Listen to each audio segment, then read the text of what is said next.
Tinutulan naman ng Trabaho Party List ang mungkahi ng Senado na bawasan ang non-working holidays sa Pilipinas. Ayon sa tagapagsalita ng partido, malaki ang tulong na ginagampanan ng mga holiday para sa rank-and-file employees, gayon din sa turismo ng ating bansa.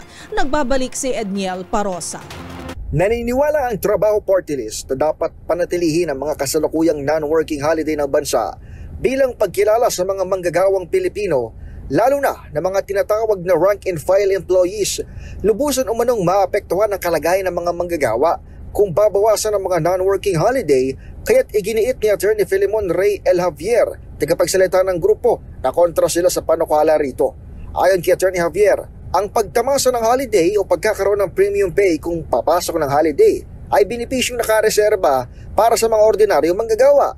Gate niya, nagsisilbing daan ng mga holidays upang makapagpahinga o makasahod man lamang na may dagdag premium ang mga manggagawa para sa kanilang mga pamilya. Pinaalala ng Trabaho Party List na napalalakas ng holidays ang lokal na turismo dahil naengganyo ang mga manggagawang tangkilikin ang mga bakasyunan sa bansa. Inihayag din ni Attorney Javier na maaaring magsilbing oportunidad ang mga holiday para sa mga kumpanya upang mag-inventaryo, mag-general cleaning o maintenance ng kanilang mga pasilidad.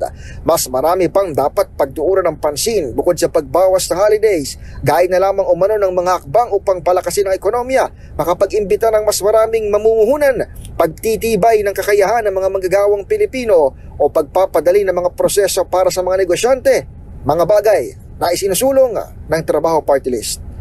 Para sa MBC TV Network News, ito si Edniel Parosa, una sa Pilipinas, una sa Pilipino.